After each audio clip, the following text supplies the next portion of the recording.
Hello दोस्तों, स्वागत है आपका हमारे YouTube चैनल सबसे अनोखा सेंटर में। हम लोग अध्याय 14 को हल कर रहे थे और इस वीडियो में हम प्रश्नावली 14.2 को स्टार्ट करेंगे और इसका हम लोग पहला प्रश्न हल करेंगे। ठीक है, तो चलिएगा हल करते हैं। तो प्रश्न एक में कहा जा रहा है कि 8वीं कक्षा के 30 विद्यार्थियों के रक्त समूह इस प्रकार से दिए गए हैं। ठीक है, उदाहरण इस प्रकार से 30 विद्यार्थियों के रक्त समूह दे रहा है। ठीक है, और कह रहा है कि इन रक्त समूहों की सहायता से एक बारंबारता बंटन सारणी बनाइए और फिर कह रहा है कि बताइए कि इसमें से कौन सा रक्त समूह अधिक सामान्य है, यानी कि अधिक बार आया है, और कौन सा रक्त समूह कम बार आया है। ठीक है, तो चलिएगा स्टार्ट करते हैं। तो यहाँ पर देखिएगा, हमने इस प्रकार से कुछ सारणी बनाएंगे। ठीक है, सबसे पहले बारंबारता बंटन सारणी लिख देंगे, उसके बाद में दो कॉलम बना के एक कॉलम में रक्त समूह लिख देंगे और दूसरे कॉलम में हम लोग विद्यार्थियों की संख्या लिख देंगे। ठीक है, अब देखिएगा रक्त समूह कितने प्रकार के हम लोग देख लेंगे, ए बी ओ और ए बी। इस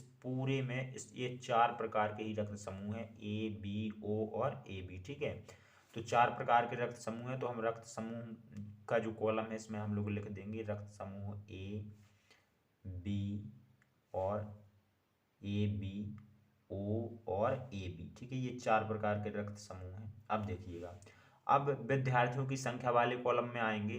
तो पहले क्या है, हमारा ए है, तो ए रक्त समूह कितने विद्यार्थियों का है हम लोग देखेंगे। ठीक है, तो यहाँ पर गिन लेते हैं, 1 2 3 4 5 6 7 8 और 9 विद्यार्थी ऐसे हैं जिनका रक्त समूह क्या है, ए है। ठीक है, तो इसके सामने हम लोग लिख देंगे 9।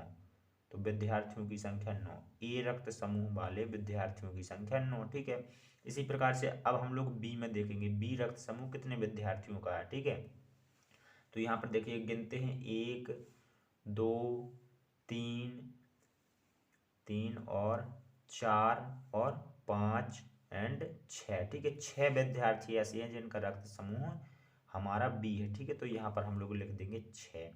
अब ओ की बात आती है। ठीक है, तो ओ गिन लेते हैं कितने विद्यार्थियों का रक्त समूह है। तो देखिएगा, 1 2 3 4 5 6 7 8 9 10 11 और 12। ठीक है, 12 विद्यार्थियों का रक्त समूह ओ है।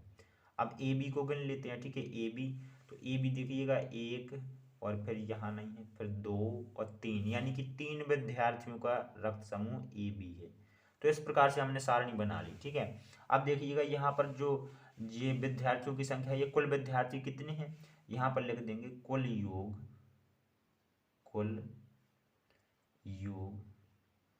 तो ए बी ओ और ए बी रक्त समूह वाले विद्यार्थियों की कुल संख्या कितनी है, कुल योग कितना हो जाएगा, 30 हो जाएगा। चूंकि हमें शुरुआत में बता भी रखा था 30 विद्यार्थी हैं, या फिर जब हम लोग जोड़ेंगे तो भी इसका 30 ही आएगा योग। ठीक है, अब देखिएगा, अब यहाँ पर पूछा जा रहा है कि अधिक सामान्य रक्त समूह किसका है, यानी कि ऐसा कौन सा रक्त समूह है जो अधिक बार आया है, अधिक बच्चों में मिला है। ठीक है, तो देखिएगा ज्यादातर कितने बच्चे हैं, 12। वो कौन से रक्त समूह के बच्चे हैं, ओ, यानी कि ओ रक्त समूह ज्यादा बच्चों में आया है, यानी कि ज्यादा सामान्य है। ठीक है, तो यहाँ पर हम लोग लिख देंगे रक्त समूह ओ रक्त समूह।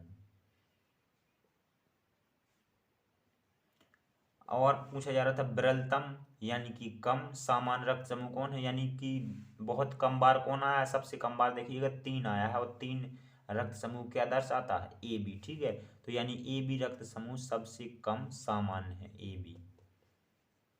यहाँ पर लिख देते हैं ए बी। ठीक है, रक्त समूह।